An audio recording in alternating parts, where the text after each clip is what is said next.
Bienvenue au développement des titres de l'actualité. Quelques jours après avoir été investis de l'ensemble du pouvoir exécutif, de nombreux acteurs politiques se prononcent sur la gouvernance du Premier ministre Alix Didier Fils-Aimé. Pour Clarence Renoy, leader du parti UNIR, Alix Didier Fils-Aimé doit prouver qu'il n'est pas une marionnette de la communauté internationale, cherchant à combler un déficit de légitimité. Le responsable politique dit notamment souhaiter la mise en place d'un organe de contrôle de l'action gouvernementale afin de démontrer la bonne foi de l'actuel chef de l'exécutif. Clarence Renoy est avec nous en visioconférence. Monsieur Clarence Renoy, bonsoir, merci infiniment d'être avec nous. Bonsoir Rose Berlin, c'est un plaisir de répondre à votre invitation et d'être sur Métro News, sur Métropole. C'est un plaisir. Pour nous également. Alors, plus d'un estime aujourd'hui que ce transfert du pouvoir exécutif au Premier ministre Alix Didier Fils-Aimé est la preuve que cette classe politique que nous avons aujourd'hui est échouée. Lorsque nous savons également que le Conseil présidentiel de transition était né d'un très très large consensus, est-ce également votre point de vue aujourd'hui, Monsieur Renoy? C'est difficile de dire le contraire parce que le bilan est là, Madame Rose Berlin. Le bilan est là et on ne peut pas effacer ce bilan catastrophique quand même d'un conseil présidentiel de transition composé d'autant de personnalités et de partis politiques est échoué aussi lamentablement et piteusement. Mais vous savez, on est en politique et aujourd'hui, je prends un peu de recul pour dire, mais qu'est-ce qui se passe dans ce pays? Qu'est-ce qui s'est passé aussi d'ailleurs avec le CPT? J'ai l'impression qu'il y a des choses en profondeur dans la gestion d'Haïti que nous ignorons ou que nous ne maîtrisons pas bien. Il y a beaucoup de bonne volonté, certaines fois, de certaines personnes qui arrivent au pouvoir, mais qui finissent par échouer, justement, dans leur mission. Et regardez le pays depuis tant d'années d'indépendance et de gestion haïtienne, de la chose haïtienne. Les présidents se sont succédés au pouvoir, les premiers ministres également. Mais pourquoi tous ont échoué? Donc, il y a un problème, à mon avis, qu'il faut analyser en profondeur dans cette société, pour essayer de comprendre, non pas regarder l'échec d'un président, d'un premier ministre de manière directe pour dire « Ah, celui-ci, il n'est pas bon, celui-là, il était… » Mais il y a un problème haïtien. Je crois que là, ça demande une étude profonde de notre société, anthropologiquement, sociologiquement, culturellement, politiquement, pour comprendre le mal profond dans lequel ce pays est ancré et qu'il est tellement difficile de le retirer. C'est vrai, pour me résumer et ne pas fuir la question, le CPT a échoué, mais j'aurais bien aimé comprendre pourquoi des gens qui, en apparence, peuvent être des gens honnêtes, des gens expérimentés, puissent aussi échouer aussi lamentablement. Alors, je pose encore la question, je n'ai pas la réponse, sincèrement. Alors, vous l'aviez dit effectivement, vous avez l'impression que la bonne volonté, elle est là. Est-ce que vous avez au moins des pistes de solutions où peut bien être ce problème, justement? Oui, voilà, la bonne volonté ne suffit pas pour diriger Haïti. Il y a d'autres valeurs à trouver. Et l'une de ces valeurs, c'est le patriotisme, Madame Rose Berlin. Il faut trouver de vrais patriotes.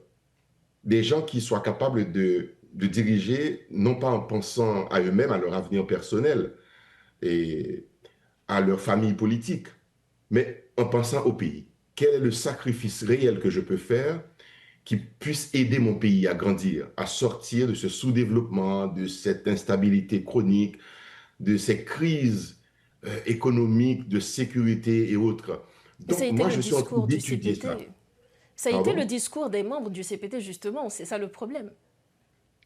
Oui, mais on n'a pas trouvé cette fibre patriotique qui pourrait peut-être, vous voyez, donner un élan à la gouvernance d'Haïti. Et je ne le dis pas uniquement pour le CPT, mais pour les autres aussi qui sont passés avant et qui viendront après. Il nous faut retrouver cette âme patriotique qui nous motive à agir en faveur d'Haïti, au-delà de nos intérêts personnels, en dehors de nos intérêts personnels, mais regarder l'intérêt d'Haïti. Sortir Haïti de ce chaos, de ce bourbier, de ces crises interminables. Donc il faut cette âme patriotique. Ce n'est pas une seule personne qui doit l'avoir. Mais dans la société, dans l'ensemble des secteurs, il faut réunir ces bonnes volontés la bonne foi des gens, mais aussi retrouver l'intérêt patriotique dans chaque action que nous allons prendre, dans chaque mesure que nous allons prendre pour ce pays. Et c'est ce qui nous permettra d'emmener la majorité de la population avec nous pour sortir Haïti de cette situation difficile. Parce que c'est lamentable, c'est triste de constater à chaque fois qu'on doit recommencer avec les mêmes questions, avec les mêmes problèmes. En effet. Alors, évoquons à présent la gouvernance du Premier ministre Alix Didier Fils-Aimé. La question aujourd'hui, devrait-on continuer avec le Premier ministre seul ou est-ce que le Premier ministre devrait entreprendre des discussions avec des partis, des structures politiques pour justement arriver à aboutir à un exécutif bicéphale? Parce que, comme l'a si bien dit le Premier ministre lors de son adresse à la nation samedi, il va aller vers des élections. Est-ce qu'il doit y aller seul ou avec un exécutif bicéphale? Si on se base sur les expériences passées avec le Premier ministre Ariel Henry, avec un président de la République aussi, d'ailleurs, ça pourrait être un président, et avec l'expérience du CPT, je ne pense pas qu'on puisse répondre à cette question de manière simpliste. C'est plus compliqué que ça. Le Premier ministre est là, c'est un fait. C'est un Premier ministre de facto. C'est-à-dire, on ne l'avait pas voulu, on ne l'aurait pas voulu, mais les Américains l'ont voulu, la communauté internationale a dit oui, c'est ce Premier ministre qu'il nous faut, donc il est là, par défaut, et de fait, il est là. Qu'est-ce qu'il faut en faire? Moi, je crois qu'il a acquis une expérience quand même, au cours de ces 13-14 mois de gestion avec le CPT. Le bilan du CPT est son bilan aussi, mais il a acquis une expérience. S'il est là par la force des choses, il faut voir comment l'encadrer, j'espère qu'il le voudra bien lui-même, comment l'encadrer pour arriver à la mission principale, qui est la mission d'un gouvernement, que ce gouvernement soit un gouvernement bicéphale ou monocéphale, la sécurité et les élections. À partir de ce moment, ma réponse est la suivante. Il y a un trop gros risque à laisser Alexis Fils-Aimé seul, mais il y a aussi un risque à l'embarrasser d'un gouvernement composé de dirigeants de partis politiques, etc., qui viendront chacun tirer leur part du gâteau. Il faut éviter ça. Donc, l'essentiel aurait été d'avoir une équipe technique, de techniciens qui l'accompagnent dans un gouvernement réduit, mais avec une feuille de route qui dit où il va, et cette feuille de route serait établie de concert avec les partis politiques qui doivent aller aux élections, avec ceux qui attendent les élections pour normaliser la vie politique dans le pays. Cela dit, la classe politique, les éléments de la classe politique, ceux qui sont potables, acceptables, si vous voulez, doivent pouvoir, et dans un élan patriotique justement, pour ne pas le laisser seul, parce que le risque de le laisser seul est trop grand, qu'il devienne un dictateur, parce qu'il se croit appuyé par la communauté internationale, donc il peut tout faire, mais qu'il y ait au moins une instance de contrôle de l'action du gouvernement, pour ne pas laisser l'impression à M. Alexis Fils-Aimé qu'il est tout puissant, qu'il peut tout faire, qu'il n'a aucune opposition en face, qu'il n'y a aucun contre-pouvoir, il n'y a pas de parlement, il n'y a rien, donc il peut agir comme bon lui semble. C'est un trop gros risque pour le pays. Un trop gros risque aussi pour les élections. On ne peut pas le laisser organiser les élections seul sans qu'il y ait une transparence dans l'organisation des élections qui soit à la satisfaction aussi des partis politiques et des candidats qui vont y participer. Parce qu'il s'agit, Madame Rose Berlin, ça il faut le noter, non pas de laisser le Premier ministre diriger parce qu'il a le soutien de la communauté internationale, parce qu'il y va aussi de la dignité du pays, de la souveraineté du pays. Même si c'est un petit quart de souveraineté, de dignité, nous devons préserver ça pour dire, écoutez, il y a une couche de légitimité nationale qui accompagne le Premier ministre dans la gestion pour arriver aux élections. Alors, M. Clarence Renoy, comme dernière question, vous l'avez dit lors de votre intervention, la communauté internationale a voulu que le Premier ministre Alix Didier Fils-Aimé dirige ce pays. D'ailleurs, la communauté internationale s'est exprimée publiquement à ce sujet.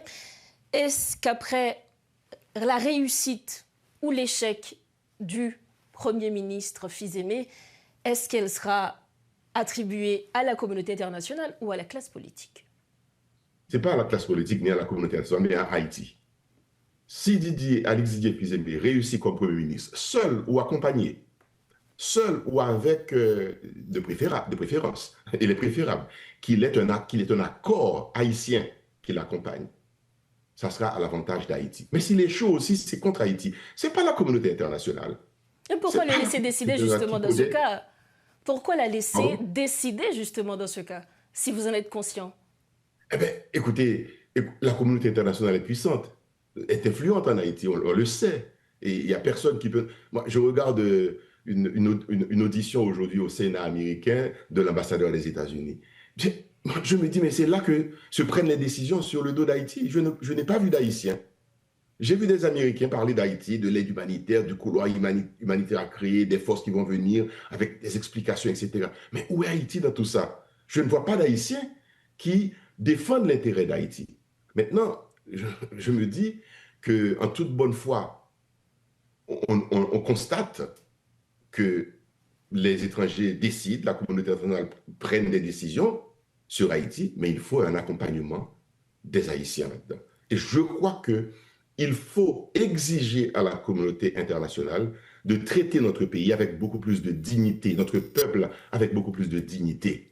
Vous pouvez nous aider, vous pouvez nous accompagner, mais pas diriger à notre place. Il faut que les Haïtiens se le disent eux-mêmes aussi. Il n'est pas question d'aller se battre avec Alex Didier Fils-Aimé parce qu'il est appuyé par la communauté internationale, mais il faut se battre avec lui pour lui dire, écoutez, ne soyez pas l'objet, le sujet de la communauté internationale, le valet de la communauté internationale, mais un Haïtien qui se trouve à un moment historique à une position et qui doit montrer son sens patriotique pour diriger en faveur d'Haïti.